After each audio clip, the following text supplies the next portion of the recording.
So hello students, welcome back to our channel. आज फिर से एक नई क्वेरी के साथ हाजिर हुए। लास्ट 10th मैथ सर्कल से रिलेटेड क्वेश्चन है। ये क्वेश्चन ऑलरेडी अगर आपने जैसे 9th क्लास का चैप्टर जो सर्कल है अगर आपने पढ़ा है तो ये क्वेश्चन आप इजीली बना सकते हो। आपको बस इसमें ये देखना है कि जो भी मुझे गिवन दिया हुआ है उस गिवन में मुझे कंडीशन जो भी गिवन दी हुई है, अगर फिगर दिया हुआ है तो बेटर है, अगर फिगर नहीं है तो आपको फिगर बनाना पड़ेगा। तो एग्जैक्टली फिगर क्या है, मैंने फिगर बना लिया है। आप चाहो तो फिगर खुद से बना सकते हो। एग्जैक्टली क्या है क्वेश्चन में वो देख लेते हैं। Given that A B which is equal to 13 centimetre is the diameter of a circle. तो आप एक सर्कल ड्रॉ करोगे और A B as a diameter draw कर लोगे। Clear. And the difference between the other two side is 7 centimetre. उससे कोई मतलब नहीं है। देखो आपकी एक साइड तो बन चुकी है ट्राइंगल की, बाकी की दो साइड जो है आपकी वो आप कहीं भी ज्वाइन कर सकते हो जो कि सर्कल पर टच कर रही है। ठीक है। The difference between the other two side is 7 centimetre, यानी कि दोनों डिफरेंस जो है साइड की, उन दोनों का डिफरेंस जो है वो आपका 7 सेंटीमीटर है। आपको एरिया फाइंड करना है ट्राइंगल का। देखो वैसे आपने ये प्रॉपर्टी पढ़ा हो, लेकिन उसमें दिया A B is a diameter. तो सबसे पहले जैसे आपने देखा सर्कल में A B is a diameter है जो कि 13 सेंटीमीटर है आपके पास, और ये आपकी दो बाकी की दो साइड है जिनका डिफरेंस 7 है। अभी मुझे ये नहीं पता कि 90 डिग्री होगा या नहीं होगा। ठीक है, तो 90 डिग्री कैसे होगा ये देखो। आप जरा आपने सर्कल में प्रॉपर्टी पढ़ी थी कि सर्कल पर सर जो कॉर्ड से सेंटर पर जो एंगल होता है आपका, वो कॉर्ड बाकी रिमेनिंग पार्ट पर जो एंगल बनाते हैं उसका डबल होता है।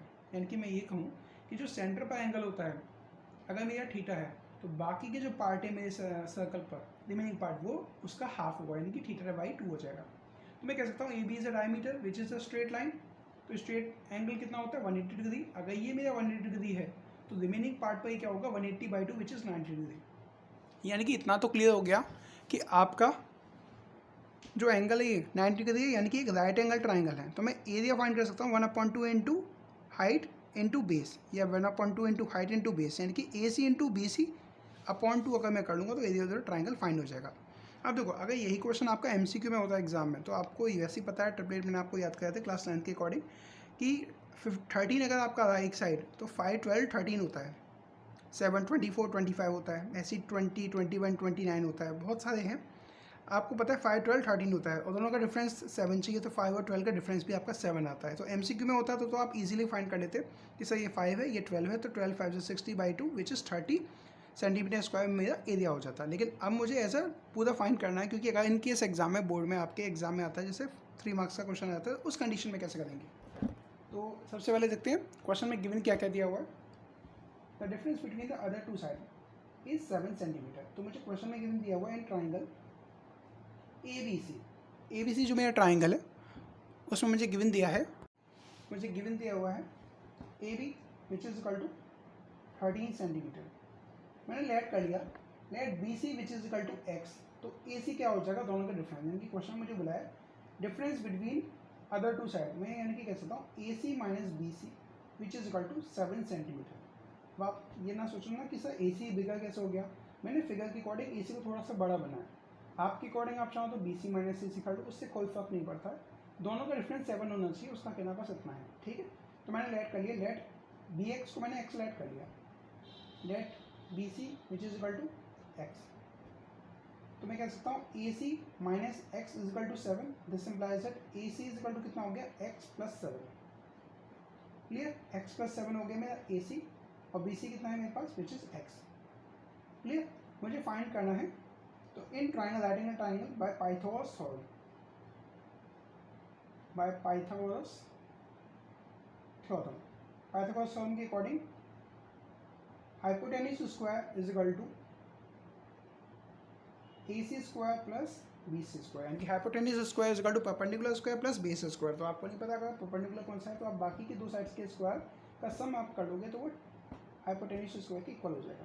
क्लियर, तो वैल्यू पुट कर लेते हैं। तो 13 square is equal to AC which is X plus 7 whole square plus BC which is X square. Whole square open कर लेते हैं। तो 13 square which is 169, X plus 7 whole square, a plus B whole square, A square plus B square plus 2ab, 2 into X 2x into 7 which is 14x plus X square plus X square twice of X square plus 14x plus 49। 169 को इस side transfer लेते हैं 169 minus का उसमें which is equal to 0. So 2x square plus 14x minus कर लीजिए तो ये हो जाएगा 16 माइनस 12 4. हाँ 12 आएगा 12 120 इज इक्वल टू 0. ठीक है. नाउ नेक्स्ट 2 मैंने कॉमन ले लिया इस पूरे में. X square plus 7x minus 60 which is equal to 0. 2 को राइट हैंड साइड अगर मैं डिवाइड कर देता हूँ इनकी 0 divide by 2 which is 0. So x square plus 7x minus 60 is equal to 0. अब बात ये आएगी कि आपको फैक्टर्स फाइंड करने हैं. मैंने शॉर्ट मेथड भी आपको बताया हुआ है, अगर आपने नहीं देखा है तो एक बार पीछे जाकर देख लें कि क्वाड्रेटिक इक्वेशन को हम जल्दी से जल्दी सॉल्व कैसे कर सकते हैं. तो 60 के ऐसे दो फैक्टर चाहिए मुझे जिसको माइनस करके आपको 7 मिल जाए. तो एक तो होता है 32 से 60, ठीक है, 15 4 से 60, 12 5 से 60, माइनस करके नहीं आएगा, माइनस करके 7 नहीं आएगा, 12 माइनस 5 इससे हो रहा है 7, तो 12 माइनस 5 ही आप अप्लाई करोगे. So x square plus 12 minus 5 x minus 60 is equal to 0. X square plus 12 into x which is 12x plus into minus which is minus 5x minus 60 which is equal to 0. So x common हो गया आपके, बाकी के दो x plus 12 दोनों में minus common हो गया आपका 5x plus 12 is equal to 0. अगर आपका यहाँ माइनस है तो माइनस ही आपको लेना है, चाहे प्लस हो तो भी प्लस लेना पड़ेगा. अगर माइनस है तो माइनस लेना पड़ेगा. माइनस आपने कॉमन ले लिया तो अंदर जो भी माइनस है वो प्लस हो जाएगा. ये दोनों फैक्टर आपके सेम होने चाहिए. ये नहीं होना चाहिए कि आपका माइनस हो गया ये प्लस हो गया, तो गलत हो जाएगा. So x plus 12 which is common. Now the remaining part x minus 5 is equal to 0. Now दोनों को राइट हैंड साइड आप पुट कर लीजिए. x plus 12 is equal to 0. This implies that x is equal to minus 12. And if x minus 5 is equal to 0 then this implies that x is equal to plus 5. अब देखो यहाँ दो value आ रही है आपकी. x की value है -12 और x की वैल्यू है आपके पास 5. अब क्या पुट करना है आपको एग्जाम में. अब ये मैं समझना सर 5 और 12 ही आपने बोला था, बाकी की दो साइड 5 और 12 तो आ गई ना, अब कंप्लीट हो गया मेरा क्वेश्चन. नहीं, x क्या है आपका, x है आपका BC, यानी कि BC which is the side of the triangle and side can not be negative. Side कभी भी नेगेटिव नहीं हो सकती, यानी कि ये तो वैल्यू गलत हो गई, ये वैल्यू मुझे अप्लाई नहीं करनी है. तो सेकंड वैल्यू क्या है 5. So BC is equal to 5 and then AC which is equal to x plus 5. So AC is equal to 5, sorry x plus 7, x plus 7. So 5 plus 7 which is equal to 12. So AC is equal to 12 centimeter and BC is equal to 5 centimeter. Clear? Now the area of the triangle. Area of triangle which is equal to 1/2 into base into height. 1/2 base AC into height BC. So 1/2 into AC which is equal to 12 and BC which is 5. 2 6 are 12. So 6 5 are 30 centimetre square. ये मेरा answer हो जाएगा. देखो कितना बड़ा हो गया. अगर MCQ में आएगा तो आपको कैसे करना है, एक बात बता देते हैं कि आपको क्वेश्चन में सिर्फ गिवन क्या दिया हुआ है. पहले ये देखो, एज अ रफली मैं ड्रॉ कर लेता हूँ एक एज अ सर्कल. उसने बोला AB से डायमीटर, तो मैंने एक सर्कल ड्रॉ कर लिया. AB से डायमीटर, तो मैंने AB डायमीटर ड्रॉ कर लिया. AB से डायमीटर. क्लियर? डायमीटर है तो सेंटर से पास होगा. क्लियर? ठीक है. उसने बोला AB डायमीटर है सर्कल का और जो अदर टू साइड हैं ट्राइंगल की उसका जो डिफरेंस है वो 7 है. तो अब मैं ट्राइंगल ड्रॉ कर दूंगा तो इससे टच करता हुआ है. क्वेश्चन में आपको फिगर भी गिवन दिया हुआ था. ठीक है. अब मुझे फाइंड करना है कि एरिया क्या होगा. एरिया क्या होगा इतना तो कन्फर्म है कि सर यहाँ पर अगर मैं ये चेक करूँ कि ये ट्राइंगल मेरा कौन सा है तो उसके बिहाफ पर मैं फाइंड कर सकता हूँ. तो आपको कंडीशन पता है कि अगर कोई सर्कल है और कॉर्ड से सेंटर पर जो एंगल होता है वो रिमेनिंग पार्ट का डबल होता है.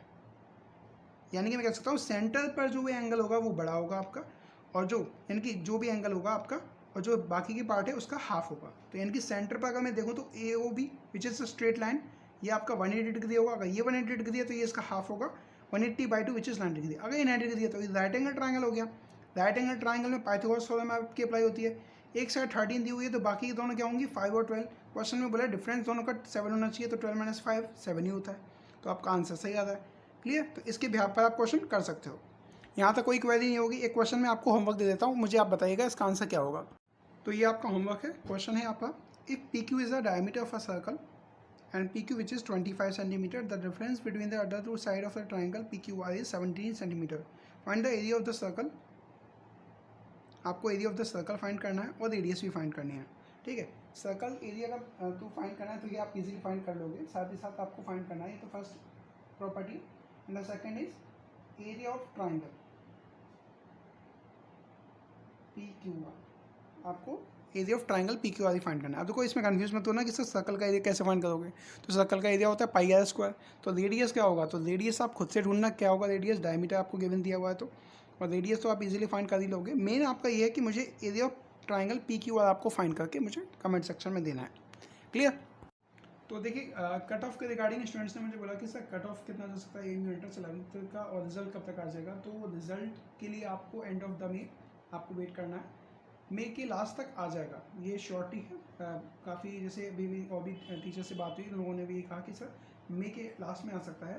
कट ऑफ की रिगार्डिंग अगर मैं बात करूँ तो 47 to 51 गर्ल्स का हो सकता है, और बॉयज़ का 50 to 55 हो सकता है। इसमें 49 इनकी +1 -1 हो सकता है, 49 to 54 या 53 तक भी जा सकता है, ऐसी कोई बात नहीं है, बट ये हो सकता है। ठीक है, लेकिन एक चीज़ और ध्यान रखना, ये एक्सटर्नल वाले स्टूडेंट्स का है, इंटरनल का नहीं है। ठीक है, और एक चीज़ और ध्यान रखिए, कट ऑफ का क्या होता है, हम लोग वैसे कट ऑफ हमारे अकॉर्डिंग नहीं जाता है। कट ऑफ जाता है कि जो बच्चों ने क्वेश्चन अटैम्प्ट किया तो उसमें मार्क्स कितने गए हैं, हाईएस्ट बच्चों के मार्क्स कितने आ रहे हैं, जो बच्चे हैं उनके हाईएस्ट मार्क्स कैसे हैं, उनके अकॉर्डिंग कट ऑफ बनाया जाता है। हमारे आपके अकॉर्डिंग नहीं बनाया जाता, फिर भी हम लोग अपना आइडिया दे सकते हैं कि हाँ इतने से इतने मार्क्स आ सकते हैं, क्योंकि क्वेश्चन पेपर के अकॉर्डिंग हम लोगों ने स्टूडेंट से डिस्कशन किया कि पेपर कैसा था। मैथ्स का पेपर जैसे कि मैंने एक बार चेक किया तो मैथ्स का पेपर लेंथी था, टफ नहीं मानेंगे हम उसको, क्योंकि लेंथी था पेपर। अगर क्वेश्चन लेंथी है तो इनकेस अगर आपको लग रहा है बड़ा क्वेश्चन है तो उस केस में आपको क्वेश्चन में जो क्वेश्चन बड़े हैं उनको स्किप करके आप आगे बढ़ो। जैसे एक क्वेश्चन है आपका फर्स्ट टर्म का था, तो कुछ बच्चों ने कहा कि सर फर्स्ट टर्म से रिलेटेड जो फिगर है वो तो हमने पढ़ा ही नहीं है, लेकिन आपने कौन तो पढ़ा है ना, तो कौन के अकॉर्डिंग आप फाइंड कर सकते थे। शॉर्ट मेथड आपको बैच में पढ़ाया गया था, तो बैच में जो आपको शॉर्ट मेथड बताया था उसके अकॉर्डिंग आपको हाइट का जो रेशियो था उसमें तीनों का सम अगर आप करते हाइट के रेशियो का जो सम करते तो वो उसकी टोटल हाइट के इक्वल आ रहा था। आप वो अप्लाई करते, इतना डिटेल में क्यों करते। तो बेटर ये होता है कि आप एग्जाम में बड़े क्वेश्चन जो होते हैं उनको स्किप कर दो। ठीक है, और बाकी का जो है आपकी कट ऑफ जो है वो आपको मंथ एंड तक मिल जाएगा। और बिल्कुल टेंशन मत लो कि सर इसके अकॉर्डिंग होगा, हमारे मार्क्स कम है ज़्यादा है, ऐसा भी मत सोचो। ये हम लोगों ने टीचर्स ने अपने अकॉर्डिंग डिस्कशन किया है, वैसे कट ऑफ जो भी जाएगा वो उनके अकॉर्डिंग जाएगा।